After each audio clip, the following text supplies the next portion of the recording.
Israel और Hamas का युद्ध चल रहा है। इजरायल ने गाजा के राफा शहर पर हमला बोल दिया, जिसके बाद अमेरिकी राष्ट्रपति जो बाइडेन ने चेतावनी देते हुए कहा था कि इजरायल को हथियारों की आपूर्ति रोकी जा सकती है। लेकिन ऐसा लगता नहीं कि इजरायल को अमेरिका की धमकी से कोई फर्क पड़ रहा है।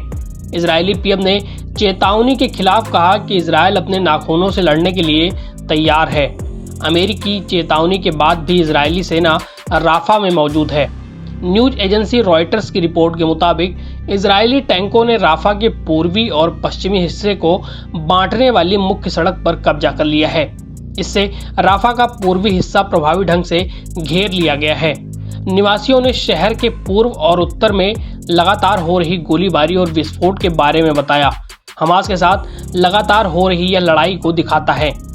इसके अलावा हमास ने कहा कि उसने शहर के पूर्व में एक मस्जिद के पास इजरायली टैंकों पर घात लगाकर हमला किया। ये इस बात का संकेत है कि इजरायली सेना बाहरी इलाकों से कई किलोमीटर अंदर तक घुस गई है। राफा मिस्र की सीमा से लगता हुआ गाजा का शहर है।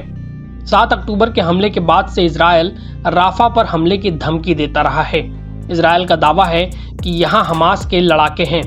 राफा में 10 लाख से ज्यादा लोग रहते हैं। बाइडेन प्रशासन ने कहा कि आम लोगों की सुरक्षा के लिए एक बड़े राफा अभियान का समर्थन नहीं किया जा सकता। वहीं इजरायल का कहना है कि जब तक राफा से हमास का खात्मा नहीं होगा तब तक वह शांत नहीं बैठेगा। ऐसी रिपोर्ट आई थी कि अमेरिका ने इजरायल को हवाई बमों की खेप रोक दी। अमेरिका के हथियार न देने पर इजरायल ने चुप्पी साधी हुई थी, लेकिन अब नेतन्याहू ने सीधे तौर पर अकेले लड़ने की धमकी दी है। इजरायली पीएम ने अमेरिका का नाम लिए बिना कहा, अगर हमें अकेले खड़ा होना है तो हम अकेले खड़े होंगे। अगर हमें लड़ना पड़ा तो हम अपने नाखूनों से लड़ेंगे, लेकिन हमारे पास इससे बहुत कुछ ज्यादा है।